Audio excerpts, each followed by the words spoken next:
आदरणीय कमल सैनी जी, पार्टी के जिला प्रधान आदरणीय श्री संजीव वशिष्ठ जी, आदरणीय सुभाष शर्मा जी, श्रीमती लखविंदर कौर गर्चा जी, श्री गोल्डी जी और सभी पत्रकार मित्रों, हम सब जानते हैं 2004 से 14 तक जिस तरह की परिस्थितियां देश में थी, एक लंबे संघर्ष के बाद, लगभग 1.5-2 शताब्दी के संघर्ष के बाद, लाखों लोगों की कुर्बानी के बाद, लाखों लोगों के बलिदान और योगदान के बाद में जो आजादी भारत को मिली थी, आजादी के बाद में जिस लोकतांत्रिक व्यवस्था को देश ने स्वीकार किया था, अंगीकार किया था, कालांतर में जिस तरह का क्षरण हुआ और 2004 से 14 के बीच में जिस तरह की परिस्थितियां बनी, नित्य प्रतिदिन भ्रष्टाचार के नए कीर्तिमान गढ़े गए,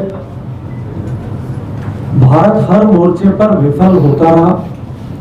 कूटनीतिक, सामरिक, आर्थिक मोर्चों पर विफल होकर के भारत एक कमजोर देश है, ऐसी छवि जब पूरे विश्व भर में बनी थी, उस समय देश की जनता ने एक ऐतिहासिक परिणाम दिया। कोलिशन गवर्नमेंट्स के उस दौर में पहली बार किसी गैर कांग्रेसी दल को स्पष्ट बहुमत के साथ, पूर्ण बहुमत के साथ सरकार बनाने का आशीर्वाद दिया। माननीय नरेंद्र मोदी जी ने सरकार में प्रधानमंत्री के पद पर आसीन होने से पहले ही अपना मंतव्य और सरकार किस दिशा में, जिस दृष्टि से काम करेगी, ये देश और दुनिया के सामने बहुत स्पष्टता के साथ में रखा। भारतीय जनता पार्टी से पहले जनसंघ की स्थापना के समय जो हमारे नीति निर्धारकों ने, हमारे मार्गदर्शकों ने, हमारे संस्थापकों ने भारतीय जनता पार्टी के लिए जिस कार्यशैली या जिस मार्ग का को अंगीकार किया था कि समाज में अंतिम पंक्ति में खड़ा हुआ व्यक्ति सरकार के संसाधनों पर जिसका पहला हक होना चाहिए, उसके जीवन में परिवर्तन लाने तक हम प्रयास करेंगे। और साथ ही साथ जो लक्ष्य था वो प्रारंभ से एक तय कि हम अंततः भारत का खोया हुआ सम्मान पुनः प्रतिस्थापित कर भारत को एक सशक्त, समर्थ, संपन्न देश बनाएंगे। इसी लक्ष्य और इसी मार्ग को अंगीकार करते हुए माननीय प्रधानमंत्री जी के नेतृत्व में सरकार काम करेगी, ऐसा विषय देश और दुनिया के सामने रखा गया। आज 9 साल बीत जाने के बाद में यदि हम देखें, सामान्य मानवीय के जीवन में परिवर्तन लाने के लक्ष्य को लेकर के जो योजनाएं माननीय प्रधानमंत्री जी के नेतृत्व में, माननीय मोदी जी के नेतृत्व में सरकार ने जो धरातल पर उतारी, अभावों में काम करने की परंपरा को तोड़ करके प्रचुरता के साथ में काम करना, टुकड़ों में काम करने के बजाय मिशन मोड में अंतिम पात्र व्यक्ति तक योजना का लाभ पहुंचे, धर्म, जाति, मजहब, राजनीतिक प्रतिबद्धता और वोटों की गणित से ऊपर उठ करके लोगों के जीवन में परिवर्तन लाने के लिए योजनाओं को इंप्लीमेंट किया जाए। इस नई गवर्निंग विधा के साथ में जिस तरह से सरकार ने काम किया, आज एक तरफ सेवा के संकल्प के साथ राजनीति, विकास के संकल्प के साथ राजनीति की नई व्यवस्था इस देश में कायम हुई, वहीं दूसरी तरफ व्यवस्थाओं में जो विश्वास देश का और देश के आमजन का खोने लगा था। यदि मुझे कहा जाए कि केवल एक पंक्ति में मोदी सरकार की इस 9 साल की सफलता को मैं परिभाषित करूं तो मैं कहूंगा कि वो खोया हुआ विश्वास वापस लौटा करके लोकतंत्र में भारत के आम व्यक्ति का विश्वास प्रतिस्थापित करने में मोदी जी की सरकार ने कामयाबी प्राप्त की। और इस विश्वास के चलते जिस तरह से आतंकवाद पर जीरो टॉलरेंस, भ्रष्टाचार पर जीरो टॉलरेंस, नित्य नूतन नवाचार करते हुए राष्ट्र हितों को प्रथम मान करके उनको केंद्र बिंदु में मानते हुए सरकार ने जिस तरह के फैसले किए, जो दृढ़ फैसले किए, कठोर फैसले किए, साहसिक फैसले किए, आज उसका परिणाम ये हुआ है कि पूरे विश्व भर में भारत का सम्मान एक बार पुनः स्थापित हुआ है। ये सुखद संयोग है कि भारत आजादी के अमृत काल में और आजादी के 75 साल पूरे होने के बाद मूलभूत आवश्यकताओं की आपूर्ति से जूझते हुए समाज को उन आवश्यकताओं को पूरा करते हुए सरकार ने जिस तरह का विश्वास आमजन में स्थापित किया है, उसके चलते हुए आज भारत 9 साल बाद 135 करोड़ लोगों की ताकत के साथ विकसित भारत बनने के संकल्प को लेकर आगे बढ़ रहा है। विकासवाद को जिस तरह से माननीय प्रधानमंत्री जी ने मुख्य धारा में लाया और राजनीतिक पटल पर जिस तरह से यह सुस्थापित पूरे देश भर में किया कि अब केवल और केवल विकास की राजनीति का ही मार्ग देश में चलने वाला है। भारत में एक समग्र दृष्टिकोण में परिवर्तन करते हुए देश एक नए विश्वास के साथ में आगे बढ़ रहा है। 2014 के बाद जिस तरह से राष्ट्र प्रथम की नीति और भारत के हितों के साथ में किसी भी तरह का समझौता नहीं करेंगे, इस दर्शन के साथ में जिस तरह से सरकार ने काम किया है, उसके कारण से न केवल देश का आत्मविश्वास बढ़ा है, अपितु देश के संसाधनों का उचित उपयोग होकर के देश आज विकास के दौर में नए पैमानों पर आगे बढ़ता हुआ देश और दुनिया को दिखाई दे रहा है। एक तरफ अंत्योदय के संकल्प के साथ में समाज में अंतिम पंक्ति में खड़े हुए व्यक्ति के जीवन में परिवर्तन लाकर उसे सशक्त करना, तुष्टीकरण के बजाय सशक्तिकरण की राजनीति करते हुए लोगों के सामर्थ्य को बढ़ाना, सामान्य आवश्यकताओं से ऊपर उठ करके देश के लिए उत्पादक उन्हें बनाना, स्वरोजगार के अवसरों को बढ़ाना, महिलाओं के सशक्तिकरण करते हुए उनके जीवन में बनी रहने वाली चुनौतियों को दूर करके उनके जीवन में परिवर्तन लाना, देश के इंफ्रास्ट्रक्चर को आगे बढ़ा करके फ्यूचर रेडी इंफ्रास्ट्रक्चर क्रिएट करना, देश के सामर्थ्य को बढ़ा करके पूरे विश्व के पटल पर देश को एक सशक्त भारत के रूप में खड़ा करना, सीमाओं की रक्षा के साथ किसी तरह का समझौता नहीं होगा, इसको लेकर के उरी और पुलवामा के हमलों के बाद सर्जिकल स्ट्राइक और एयर स्ट्राइक करके पूरे विश्व भर को यह संदेश देना कि भारत के विरुद्ध चलने वाली प्रत्येक गतिविधि, चाहे वो भारत की भूमि से हो रही है या भारत की भूमि से बाहर कहीं से हो रही है, भारत अब बर्दाश्त नहीं करेगा, ये संदेश देना। सामरिक रूप से भारत को समर्थ बनाने के लिए जिस तरह के आयुधों की, इक्विपमेंट्स की आवश्यकता थी, उनको इंपोर्ट करना और साथ ही साथ में आयुधों के निर्माण में भारत को आत्मनिर्भर बनाने की दृष्टिकोण से काम करना, आज उसका परिणाम यह है कि विश्व के पटल पर भारत का एक उभरते हुए सशक्त देश की तरह छवि बनाने में पिछले 9 वर्षों में कामयाबी प्राप्त हुई है। मित्रों, अगर मैं अलग अलग सेक्टर्स के बारे में चर्चा करूं, जैसा मैंने कहा कि गरीब व्यक्ति के जीवन में परिवर्तन लाने के लिए जो काम किए गए, आवास के निर्माण से लेकर के जहां गरीब व्यक्ति को कच्चे में छत में न रहना पड़े, सामान्य शौचालय की सुविधा जिससे देश की लगभग 68% आबादी मरहूम थी। 21वीं शताब्दी में भी महिलाओं को नित्य प्रतिदिन अपनी गरिमा के साथ में समझौता करना पड़ता था और भारत के लिए यह एक राष्ट्रीय शर्म का विषय था जब इस बात का आकलन होता था कि दुनिया में खुले में शौच के लिए अभिशप्त जो लोग हैं उनके 60% लोग भारत में हैं। यूनाइटेड नेशंस द्वारा तय किए गए सस्टेनेबल डेवलपमेंट गोल्स के टारगेट को जो 2030 तक पूरा करना था, उसको 2019 में पूरा करना और उससे आगे संपूर्ण स्वच्छता की ओर देश को आगे ले जाकर के देश के 40% से ज्यादा गांवों को संपूर्ण स्वच्छता के मार्ग पर ले जाना, क्लीनर फ्यूल देकर के उज्ज्वला के माध्यम से माताओं बहनों को धुएं से मुक्ति दिलाना, जहां अंधेरा था वहां अंतिम घर तक बिजली पहुंचाना, गरीब व्यक्ति को सुरक्षा देने के लिए पेंशन स्कीम्स को लागू करना, गरीब व्यक्ति को चिकित्सा के होने वाले खर्च से सुरक्षा देने और उस चिंता से मुक्त करने के लिए आयुष्मान भारत योजना लागू करना, हर घर तक पीने का पानी पहुंचाने के संकल्प को लेकर के देश के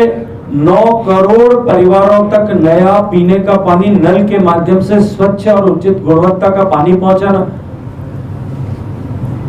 सामान्य मानवी के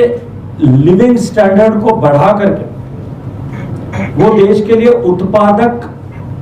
बन करके काम कर सके, इस दृष्टिकोण से देश की सरकार ने अभूतपूर्व काम इस 9 साल के कालखंड में किया है। कृषि क्षेत्र के आमूलचूल परिवर्तन के लिए जिस तरह से देश की सरकार ने माननीय मोदी जी के नेतृत्व में निर्णय किए, अगर मैं एक वाक्य में मुझे कहना हो तो मैं ये कहूंगा कि फूड डेफिसिट नेशन होने के चलते जिस तरह से भारत में कृषि क्षेत्र को देखने का नजरिया प्रोडक्शन सेंट्रिक था, जो अप्रोच थी वो उत्पादन पर केंद्रित थी, उसको बदल करके माननीय मोदी जी के नेतृत्व में सरकार ने, क्योंकि भारत खाद्यान्न की दृष्टि से न केवल सेल्फ सफिशिएंट अपितु सरप्लस एक्सपोर्टिंग नेशंस की श्रृंखला में आकर के खड़ा हुआ है, उसके चलते जो दबाव पैदा हुए उनको समाप्त करके, उनको कम करते हुए भारतीय कृषि को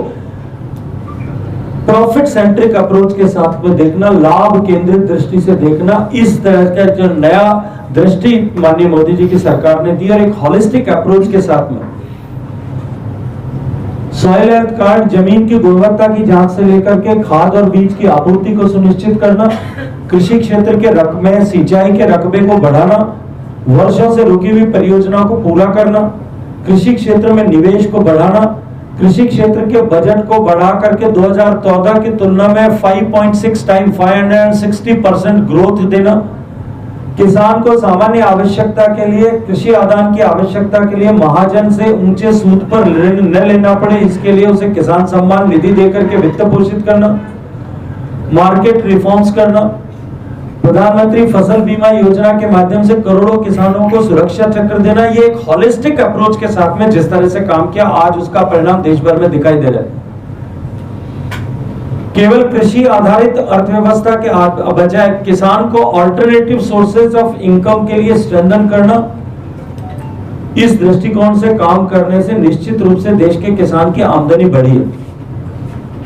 गरीब और किसान के बाद में देश के उद्योग धंधों को सामर्थ्य प्रदान करते हुए स्वरोजगारियों के हैंडहोल्डिंग करने के लिए जिस तरह से काम प्रदेश की सरकार ने किया, जहां एक तरफ मुद्रा के माध्यम से करोड़ों लोगों को लोन देकर उन्हें स्वरोजगारी बनाया गया, उनके जीवन में परिवर्तन ला करके उन्हें रोजगार प्रदाता के रूप में खड़ा किया गया। उसके अतिरिक्त स्टार्टअप इकोसिस्टम को जिस तरह से सरकार ने स्ट्रेंथन किया, उसके कारण से आज दुनिया का तीसरा बड़ा स्टार्टअप इकोसिस्टम भारत में बना। 2500 के लगभग स्टार्टअप से बढ़कर के आज हमारी संख्या 2014 के बाद में 1 लाख स्टार्टअप्स तक पहुंची और दुनिया के सबसे तेज गति से बढ़ते हुए यूनिकॉर्न्स अगर किसी देश में है वो भारत में, जो नंबर आज 110 को पार कर चुका है। आज अगर लेटेस्ट आए हुए आंकड़ों को भी उठा करके जो 2 दिन पहले हम देखें तो हमने हिस्टोरिकल हाई एक्सपोर्ट किया है। हमारी अर्थव्यवस्था न केवल कोरोना के बाद में सबसे तेजी से वी शेप से रिकवरी करने वाली अर्थव्यवस्था बनी है, अभी तो हमारी अर्थव्यवस्था दुनिया की सबसे तेज गति से बढ़ने वाली अर्थव्यवस्था के रूप में एक बार फिर परिभाषित की गई। देश को आर्थिक दृष्टि से सक्षम बनाना, टैक्स कलेक्शन की दृष्टि से, एक्सपोर्ट की दृष्टि से, पीएमआई की दृष्टि से, मैन्युफैक्चरिंग की दृष्टि से, सब दृष्टि से, टोल कलेक्शन की दृष्टि से, कंजम्पशन की दृष्टि से हाईएस्ट रिकॉर्ड्स बना करके देश की अर्थव्यवस्था को दुनिया की 5वीं बड़ी अर्थव्यवस्था बनाने में कामयाबी प्राप्त करना और तीसरी बड़ी अर्थव्यवस्था बनने की ओर सशक्त कदमों से आगे बढ़ना, ये निश्चित ही आर्थिक जगत में देश ने अभूतपूर्व प्रगति की है। आत्मनिर्भर भारत बनाने के संकल्प को लेकर के जिस तरह से माननीय प्रधानमंत्री जी के नेतृत्व में सरकार ने काम किया और कोरोना की उस आपदा में आपदा को अवसर समझते हुए जिस तरह से होलिस्टिक अप्रोच से सरकार ने काम किया, एक तरफ गरीब की रसोई चलती रहे, उसको अन्न दिया गया मुफ्त 3 साल तक लगातार 80 करोड़ लोगों को,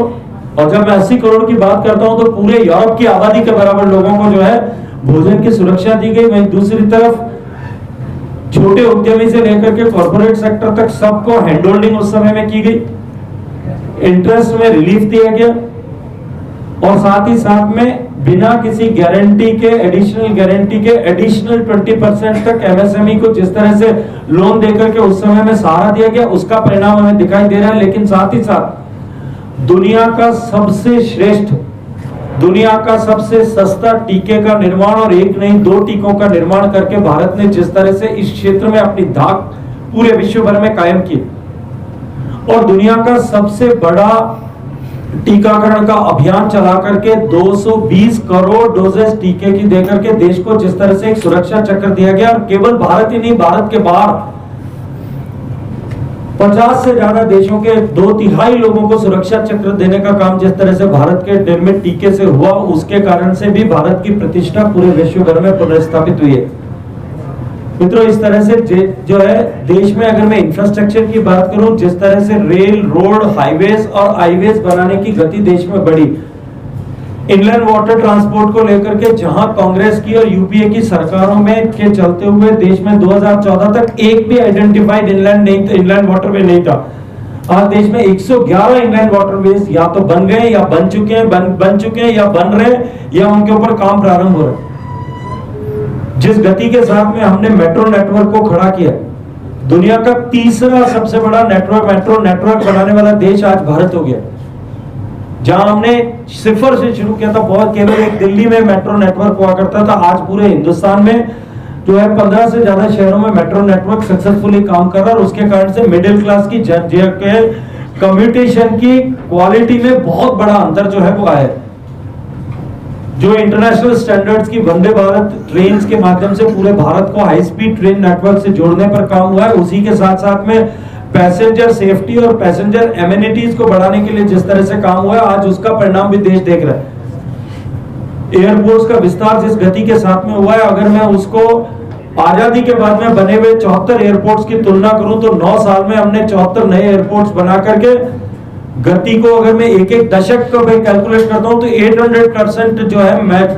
ज्यादा ग्रोथ उसमें रजिस्टर की है। ठीक उसी तरह की परिस्थितियां रेल के इंफ्रास्ट्रक्चर के अपग्रेडेशन को लेकर के, विकसित भारत बनाने के लक्ष्य को लेकर के उसके अनुरूप आवश्यकता के अनुरूप इंफ्रास्ट्रक्चर को खड़ा करने में माननीय मोदी जी की सरकार ने अभूतपूर्व जो है प्रगति की है। 370 और 35 को हटा करके जो राष्ट्रीय कलंक का विषय था उसको समाप्त करने के साथ साथ में भगवान श्री राम का मंदिर बनाने के मार्ग को प्रशस्त करके 450 साल से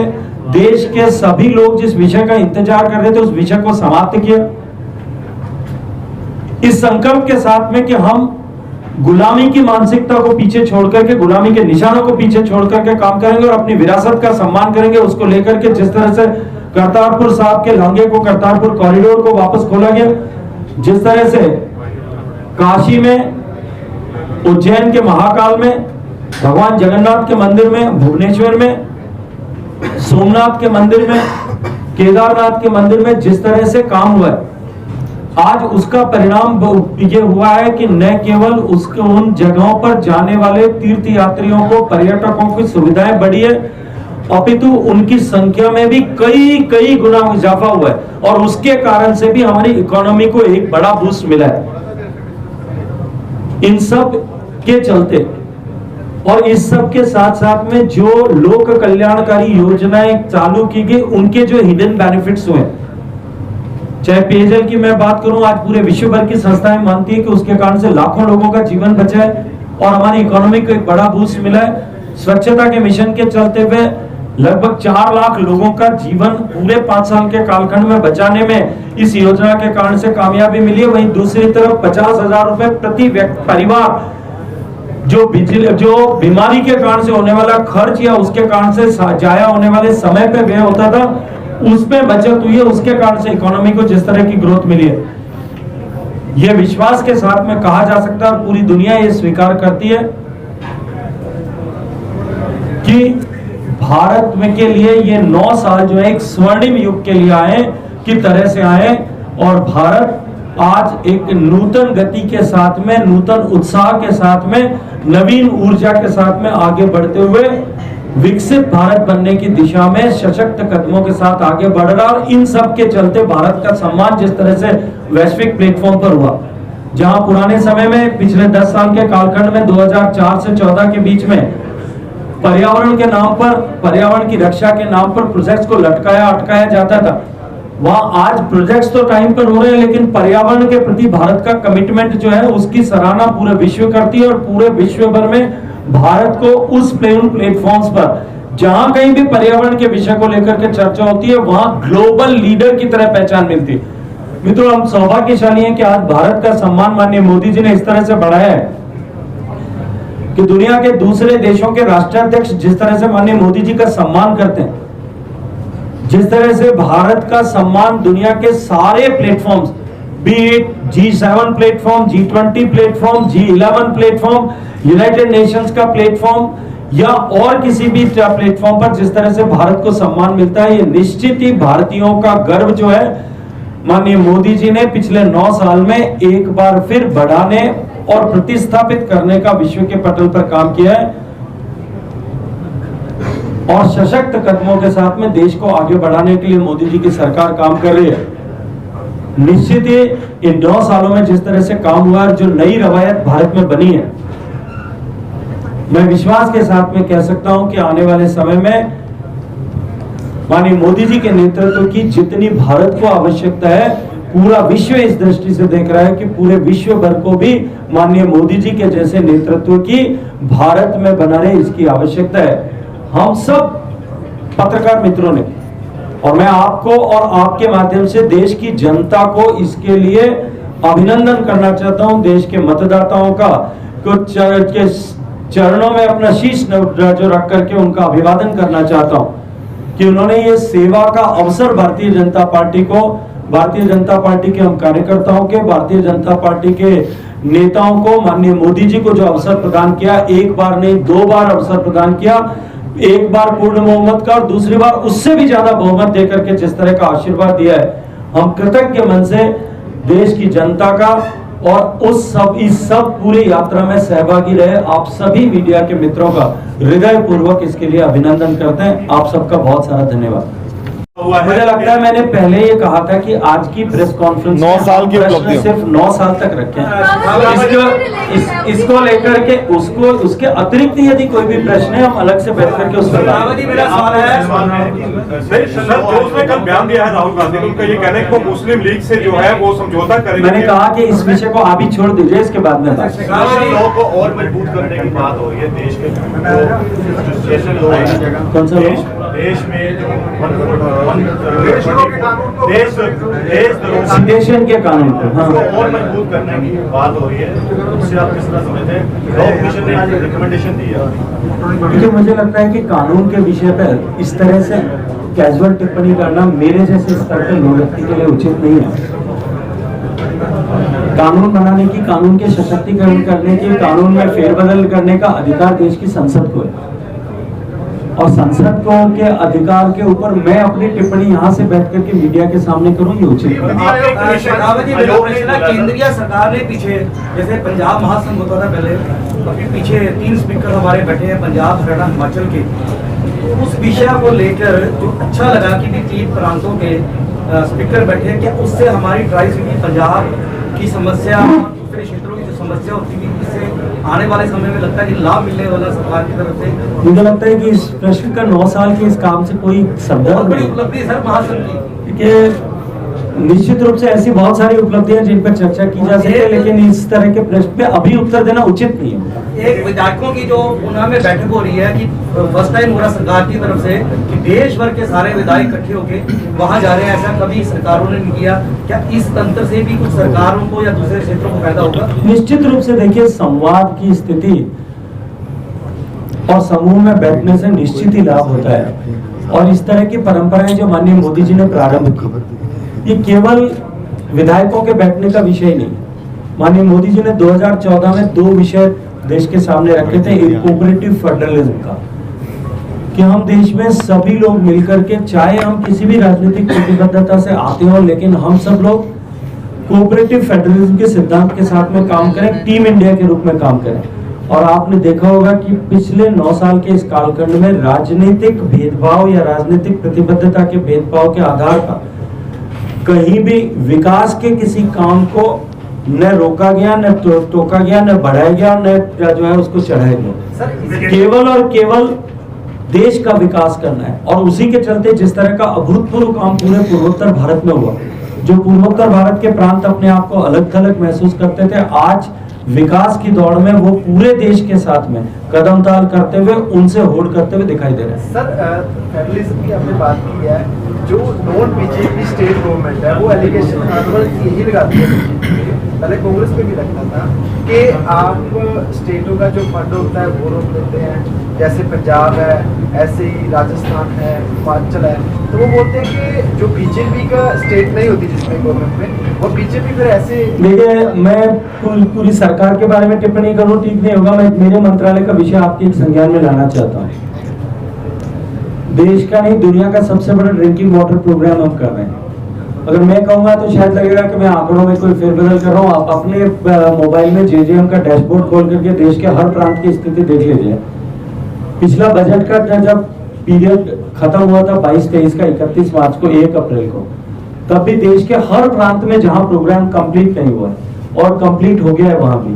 हर प्रोग्राम स्टेट में 32 राज्य और केंद्र शासित प्रदेशों में सब में अधिशेष राशि, और जो भी कम नहीं लगभग 40,000 करोड़ रुपए पूरे देश भर में थी, वो एडवांस जमा है और अभी भी एडवांस जमा है। इसलिए ये कहना कि देश में सरकारें पैसा रोक रही है, ये पुराने जमाने का विषय था, जब इस तरह के आंकड़े जो है वो खुले पटल पे नहीं रखे जाते। आजकल जो है सब आंकड़े माननीय मोदी जी की सरकार, जिसका पारदर्शिता ही मूल मंत्र है, ट्रांसपेरेंसी इज आवर की फैक्टर, उसमें हमने सब चीजों को ऑनलाइन कर रखा। आप उठा करके एक बार देख लीजिए, उसके बाद टिप्पणी करिए। शेखावत जी, जहां एक तरफ आप 9 साल पर प्रेस कॉन्फ्रेंस कर रहे हैं, जो मोदी सरकार की जो नीति है उसके बारे में बता रहे हैं, वहीं कांग्रेस भी 9 साल 9 सवाल जो है कर रही है, तब तमाम शिफ्ट में जाके वहां प्रेस कॉन्फ्रेंस कर रही है। सर देखिए, वो जो प्रेस कॉन्फ्रेंसेस की गई हैं उसके जो 9 सवाल है, मुझे पता नहीं पूरे देश में दूसरी जगह कहाँ हुई है। मैं राजस्थान से आता हूँ, राजस्थान में आकर के प्रेस कॉन्फ्रेंस की और उन्होंने प्रश्न खड़ा किया कि देश में अशांति का माहौल है, देश में सबसे ज्यादा बलात्कार की घटनाएं अगर कहीं हो रही है तो राजस्थान में हो रही है, देश में सबसे ज्यादा शेड्यूल कास्ट और शेड्यूल ट्राइब पर अत्याचार और उनके साथ में दुर्व्यवहार की घटनाएं कहीं हो रही है तो राजस्थान में हो रही है, देश में सबसे ज्यादा अवैध माइनिंग की घटनाएं कहीं हो रही है तो राजस्थान में हो रही है, देश में सबसे ज्यादा बेरोजगारी अगर कहीं है तो राजस्थान में, देश में सबसे ज्यादा महंगा पेट्रोल और डीजल कहीं बिक रहा है तो राजस्थान में बिक रहा है, देश में सबसे ज्यादा पेपर लीक अगर कहीं हुए हैं तो राजस्थान में हुए, और उसके बाद में भी वो वहां आकर के उन्हीं विषयों पर प्रेस कॉन्फ्रेंस कर रहे हैं। मुझे तो कभी कभी उनकी बुद्धि पर तरस आता है। राजस्थान की बात की है, राजस्थान कांग्रेस में लगातार बाद में बात, आज अभी 9 साल का रिपोर्ट कार्ड मोदी सरकार का पेश किया जा रहा है। एक तरफ तो बीजेपी पूरे देश भर में, मैं रिपोर्ट कार्ड पेश नहीं कर रहा हूँ, मैं तो मित्र अभिनंदन कर रहा हूँ जिन लोगों ने हमें 9 साल काम करने का मौका दिया उनको। सर सवाल कीजिएगा कि जो आप बता रहे हैं, पूरी उपलब्धियां गिना रहे हैं, जन जन की नीतियां जो आप बता रहे हैं, एक तरफ तो आप नीतियां गिना रहे हैं, दूसरी तरफ पूरा विपक्ष जो है वो मोदी सरकार के अगेंस्ट जो है एकजुटता कर रहा है। खासतौर पर आम आदमी पार्टी की बात की जाए, दिल्ली में जिस तरीके से एक जो अध्यादेश लेकर है उसको लेकर देश भर में वो समर्थन ले रहे हैं, पूरा विपक्ष एकजुट होने की कोशिश कर रहा है। 2024 में पूरा विपक्ष कह रहा है कि हम एक साथ लड़के नरेंद्र मोदी को हराएंगे, उसको कैसे देखते हैं? मैं आपको 2019 के चुनाव के पहले का परिदृश्य 8 महीने का एक बार उठा करके अपने टीवी चैनल्स की न्यूज, अपने प्रिंट मीडिया की न्यूज़ को उठा करके देख लीजिए, उस समय के बयान उठा करके देख लीजिए। उसी तरह भी इसी तत्परता और तन्मयता के साथ एकीकरण के प्रयास किए जा रहे थे, लेकिन जनता ने उस प्रयासों को नकार दिया। इससे भी ज्यादा कीचड़ उछालने के प्रयास उस समय किए जा रहे थे, नॉन इश्यूज को इश्यू बना करके और राजनीति के पटल पर चिपकाने की कोशिश की जा रही थी। लेकिन जनता ने, आज देश के लोकतंत्र परिपक्व हो गया, मतदाता भी परिपक्व हो गया, देश का लोकतंत्र 75 साल का हो गया। मतदाता अपने हित और अहित को अच्छी तरह से समझते हुए मतदान करता है। उसने किस तरह का मैंडेट दिया ये आप सबने देखा था, और यही सारे विपक्ष के लोग जो उस समय एक होने की कोशिश कर रहे थे, फिर एक बार कोशिश कर रहे हैं। उनका धर्म है, उनको धर्म अपना निभाने दीजिए, उसमें आपको और मुझे क्यों आपत्ति करनी चाहिए। पंजाब में है, यहाँ पर स्पेकुलेशन चल रहा है कि एक बार फिर से अकाली दल और आप साथ आ सकते हैं, क्या कुछ ऐसी संभावना दिखती है आपको? मुझे लगता है ये आज से जुड़ा हुआ विषय नहीं है, लेकिन मैं पहले जब पिछली बार आया था, जब मैं पिछली बार यहाँ आया था तब भी मैंने कहा था कि न तो ऐसी संभावना है, न ऐसा कोई विचार है, न ही ऐसा कहीं चर्चा भी है। सर तुसी अपनी प्राप्तियां च किया कि किसानों के लिए आपने बहुत काम किया। आपकी सरकार के कार्यकाल में किसानों का सबसे बड़ा आंदोलन भी हुआ, और वो आज भी उनकी जो मांगे थी उनका ये कहना है कि हमारी अभी तक पूरी नहीं हुई। जो जो उनके वादे किए गए थे गवर्नमेंट से उनको उठाने के लिए, वो अभी तक वैसे, इसके बारे में आप क्या कहो? देखिए, मुझे लगता है कि किसानों से किसी भी तरह की वार्ता और कोई लिखित में समझौते की तरफ विषय नहीं। माननीय प्रधानमंत्री जी ने देश के पंजाब, हरियाणा और कुछ उत्तर प्रदेश के हिस्से को छोड़ करके बाकी सब देश के किसानों की सहमति होने के बावजूद भी देश ये कानून, जिन पर किसानों को एक कॉलम को आपत्ति थी, उन कानूनों को वापस लिया। बड़ी मन दिखाते हुए प्रधानमंत्री ने क्षमा मांगते हुए कि मैं आपको नहीं समझा पाया, समझाने में असमर्थ हूं कि आपके हित में उन कानूनों को वापस लिया। इसलिए उसके बाद में मुझे लगता है कि उस पर कोई प्रश्न शेष नहीं रह गया था। जहां तक उन कानूनों का विषय है, आज भी बहुत सारे प्रदेशों के उसी तर्ज पर बनाए हुए कानून आज भी उन प्रदेशों में लागू हैं। एक बार उठा करके देखिएगा, और मुझे लगता है कि उनको उस प्रदेश में तो कम से कम उसको लेकर के प्रश्न खड़े करने चाहिए, और अगर नहीं होते हैं तो मंतव्य जो है, किस मंतव्य के साथ में ये आंदोलन किए गए थे, ये अपने आप स्पष्ट हो जाता है। सर, एक सवाल और। एक सवाल चल रहा है कि भारत को क्या हिंदू राष्ट्र बनाना चाहिए, आप क्या कहते हैं इसमें? मुझे लगता है कि इस प्रश्न पर चर्चा करना भी उचित नहीं है। सर, पहला पहलवान के ऊपर क्या कहेंगे आप? हैं जी, पहला पहलवान, चलिए छोड़िए ये विषय, आज से इससे जुड़ा हुआ नहीं, कब सब पे चर्चा करेंगे। प्लेयर्स वहाँ पे बैठे हुए हैं इतने दिनों से, उन्होंने अपने मेडल तक फेंक दिए, गौरव हम बोलते हैं उन प्लेयर्स को, लेकिन उन प्लेयर्स की सुनवाई नहीं हो रही है। देखिए, मैं फिर यह कहूंगा, क्योंकि ये विषय कोर्ट में भी, न्यायालय में भी लंबित है, इस विषय को लेकर के व्यापक चर्चा हुई है, इसलिए आज इस विषय पर, इस प्रेस कॉन्फ्रेंस पर मुझे इस तरह की कोई टिप्पणी नहीं करना है। फिर अवसर होगा, हम आपस में बैठ करके बात करेंगे। मैं वहां भी आपको इस बात को कि किस तरह से माननीय मोदी जी की सरकार ने महिलाओं का सशक्तिकरण किया है। महिलाओं का सशक्तिकरण उस महिला से जाकर के पूछो जिसको रोज सुबह अपने खाने पीने को इस तरह से जो है, आप उस दर्द को नहीं समझ सकते क्योंकि आप ग्रामीण पृष्ठभूमि से नहीं आते। मैंने वो गरीबी देखी है कि रोज दिन के 24 घंटे को इस तरह से नियत करना पड़ता था अपने पीने के पानी को और भोजन को भी, कि अंधेरा होने से पहले किसी तरह की आवश्यकता नहीं पड़े।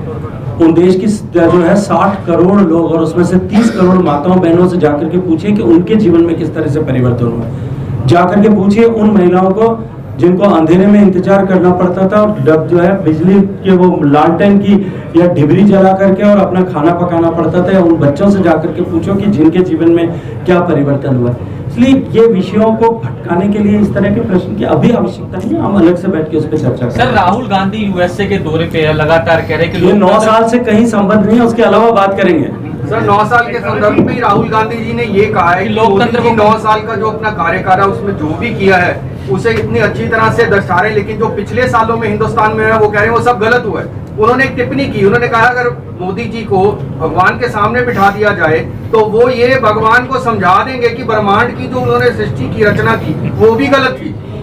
इस विषय में ऐसी टिप्पणी पे आप ये क्या कहना चाहेंगे? राहुल गांधी जी की इस टिप्पणी पे मुझे सिवा हंसी के और कुछ नहीं आता, लेकिन मेरा एक प्रश्न है कि आजादी के 72 साल तक जिन लोगों की 55 साल तक सरकार रही, 72 साल में से या 70 साल में से जिन लोगों की 55 साल तक सरकार रही, उस 55 साल की सरकार में हर घर तक शौचालय बनाया जाना चाहिए, क्या ये आवश्यकता नहीं थी? उस 55 साल में जब उनके परिवार के लोग जो है देश के मुखिया थे और ये दर्द मंच पर खड़े होकर के सार्वजनिक रूप से साझा करते थे कि 1 रुपया भेजते हैं उसमें से 85 पैसे जो है 85% करप्शन की भेंट चढ़ जाता है, नीचे धरातल पर 15 ही पैसे पहुंचते हैं, तो इसका समाधान क्या होना चाहिए? इसकी चिंता की आवश्यकता है, उनकी जिम्मेदारी नहीं थी क्या? देश में सड़कों की जो है जाल बढ़ाया जाना चाहिए, हर गांव को सड़क से जोड़ा जाना चाहिए, इसके लिए क्यों कर देश को भारतीय जनता पार्टी नीति सरकार का इंतजार करना पड़ रहा था? देश के एक सांसद को 25 गैस सिलेंडर देने के लिए, कनेक्शन देने के लिए एक परफॉर्मा दिया जाता था, उसके बजाय क्यों कर देश के हर एक व्यक्ति को गैस का चूल्हा नहीं दिया जा सकता? इसके लिए देश को इंतजार क्यों करना पड़ रहा था? अपनी खामियों को स्वीकार करके अगर आगे बढ़ेगा तो उसको नई दृष्टि मिलेगी। केवल राजनीति के लिए उपहास करने के अगर करके टिप्पणी करेंगे तो शायद टिप्पणियां कहीं इससे और भी अधिक आगे राजनीति से की जा सकती है। ये मंच उपयुक्त नहीं है, वरना इससे बेहतर टिप्पणी मैं उनके ऊपर भी कर सकता हूं। इससे जुड़ा एक सवाल है, राहुल गांधी से जुड़ा हुआ, कह रहे हैं मुस्लिम लीग तो एक सेक्युलर है और उससे गठबंधन की भी संभावना है, क्या से देखते हैं? नहीं, उनका गठबंधन पहले से है, संभावना नहीं है। उन्होंने ये कहा है कि हमारा गठबंधन उनसे है, सेक्युलर बताया वो अपना स्टैंड एक बार PFI पर भी क्लियर करते हैं। शेखावत जी, भगवंत मान की ओर से एक केंद्रीय गृह मंत्री को चिट्ठी लिखी गई है कि मुझे जेड सिक्योरिटी की जरूरत नहीं है, पंजाब पुलिस मेरे लिए वाजिब है, उसके लिए उनको जरूरत नहीं है जेड प्लस सिक्योरिटी। देखिए, उनको सिक्योरिटी की जरूरत है कि नहीं है, पंजाब के लोगों को सिक्योर्ड एनवायरनमेंट की जरूरत अवश्य है। कभी सिद्धू मूसेवाला को गोली मारी जाती है, कभी कबड्डी खेलते हुए 3 कबड्डी के खिलाड़ियों को अलग अलग समय में गोली मारी जाती है, पुलिस के हेडक्वार्टर पर आरपीजी फायर किया जाता है, जो सरेआम व्यापारियों को गोली मारी जाती है, एक्सटॉर्शनिस्ट जो हैं उनके हौसले चरम पर होते हैं। प्रदेश के लोगों को सुरक्षा की आवश्यकता है, प्रदेश के लोगों के मन में से डर को निकालने की आवश्यकता है। वो निकालने के बजाय वो देश भर में जो है वो समझौते करते हुए घूम रहे हैं अलग अलग राज्यों में। पंजाब के लोगों को और पंजाब के मीडिया को एक जिम्मेदार लोकतंत्र के सारथी होने के नाते आपको ये प्रश्न उनसे करना चाहिए। सर, एक प्रधानमंत्री की सुरक्षा से जुड़ा मामला है जो पिछले साल हुआ था 5 जनवरी को, अभी तक उसके ऊपर पंजाब सरकार की तरफ से कोई किसी तरीके की कोई कार्रवाई नहीं की गई है। मुझे लगता है उसकी कानूनी कार्रवाई, उसके ऊपर जिस तरह के निर्णय होने, जो कमेटी बनी थी उसने अपनी जांच रिपोर्ट दी, आगे भी निश्चित ही जो लोग दोषी हैं उनको सजा मिलेगी, आप चिंता मत करिए। चलिए, धन्यवाद। ये विषय भी कहना चाहता हूँ, बॉर्डर इंफ्रास्ट्रक्चर पर जिस तरह से हम अपने पड़ोसी देशों से पीछे थे, सामरिक तैयारी को लेकर के जिस तरह से पीछे थे, बॉर्डर इंफ्रास्ट्रक्चर चाहे बॉर्डर पर एयर स्ट्रिप्स बनाना हो, बॉर्डर पर हेलीपैड्स बनाना हो, बॉर्डर पर बंकर्स बनाना हो, बॉर्डर पर रोड इंफ्रास्ट्रक्चर खड़ा करना हो, बॉर्डर पर रेल इंफ्रास्ट्रक्चर खड़ा करना हो, बॉर्डर पर एयरफोर्स के लिए अनुकूल इंफ्रास्ट्रक्चर खड़ा करना हो, इन सब के लिए जिस तरह से मोदी जी की सरकार ने काम किया और उसके कारण से जो सेना का साहस बढ़ा है, तभी मित्रों डोकलाम में आंख डाल करके हम देखते हैं और चाइना को पीछे हटना पड़ता है, और केवल इतना ही पीछे नहीं हटना पड़ता जितना वो उस बार बढ़े थे। पिछले 50 साल में जितने कदम आगे बढ़ाए हुए थे, अपना झोली झंडा डंडा सब समेट करके उस 50 साल को पीछे की स्थिति पे जाना पड़ता है, तब देश का सम्मान भी बढ़ता है, देश का गौरव भी बढ़ता है और देश के लोगों का सीना